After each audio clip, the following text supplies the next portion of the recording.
Darlings. So, anyway, I'm re recording this because this was the other video that I uploaded that I hadn't realized my mic was set to something else. Ooh. Anyway, so Justin Baldoni has just dropped his bombshell lawsuit against Blake Lively and her husband, Ryan Reynolds, for $400 million. 400 million stinking dollars. Holy shucks. And not to mention, he also dropped that there's a Taylor Swift connection? What? Anywho, so actor director Justin Baldoni and his company, Wayfarer Studios, is suing his co star from the movie It Ends With Us, Blake Lively, and her husband, Ryan Reynolds. He is not in the movie, but he's suing him too, along with publicist Leslie Sloan for $400 million in damages. Now, the suit, which was filed in the Federal District Court of the Southern District of New York, hot dang, there's a lot of district, alleges civil extortion, defamation, and a slew of contract related claims about the film, which premiered in August. I haven't seen it. Honestly, all this hullabaloo, I still haven't seen it. I mean, is it still in theaters? I don't know. But yeah, for some reason, it's just not a movie that's like enticing me, even with all this hullabaloo around it. Anyway, back to the lawsuit. Sorry. So, the lawsuit is the latest development in what has become a legal battle tit for tat sort of thing. First, Blake had filed a complaint with California's Civil Rights Department alleging that she had faced intimate harassment and other unwanted behavior from both Justin and the Wayfarer CEO, Jamie Heath, who also served as an executive producer on the It Ends With Us movie on the set of the film.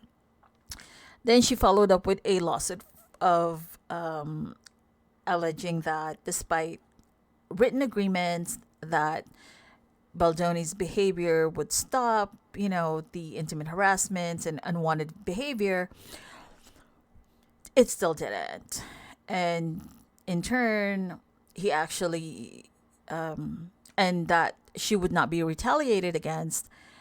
Instead, she felt like Baldoni, Justin, and the studio hired a crisis PR firm to launch a quote unquote smear campaign against her image, alleging she's alleging that they planted content on social media and in the press to eviscerate her credibility, to tear apart her credibility. Now, the CEO of Wayfair, Jamie Heath, the publicists hired Melissa Nathan and Jennifer Abel were all named as defendants in that case, and they all deny, any wrongdoing. So anyway, here comes Justin's $400 million lawsuit against Blake and Ryan Reynolds.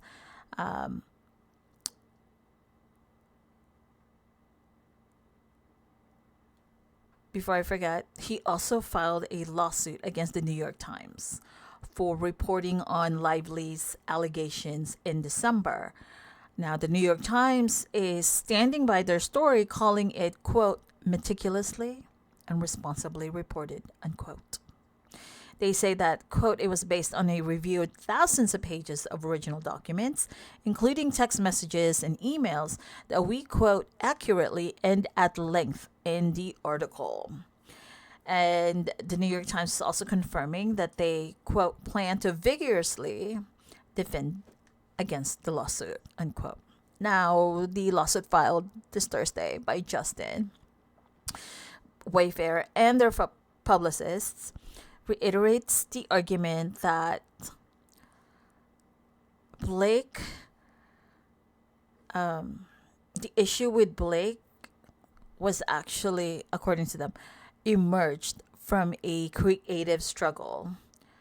So basically, they're alleging that their positive working relationship was great until she slowly but surely leveraged her star power to push her creative input beyond that of an actor's. Like, they get a script and they may discuss it with their director. This might be, if I do it this way, it might be better. What are your thoughts on this? That's yada yada. And also that she took over wardrobe decisions, she rewrote scenes, she created her own cut of the film, and eventually demanded that Justin be excluded from promotional materials and events. The lawsuit also denies that Baldoni, Jamie Heath, or anyone else on set engaged in intimate harassment or any other inappropriate behavior towards Blake or her team. Instead, it alleges that Lively and Reynolds led a string of quote unquote extortionate threats to tarnish Justin Baldoni's image. Okay.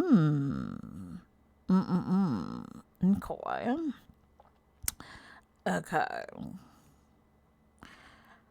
And it's interesting because he's claiming that there was a meeting between himself, Blake Lively, Ryan Reynolds, at Blake and Ryan's Tribeca penthouse apartment, or penthouse home. Is it called an apartment or home in New York?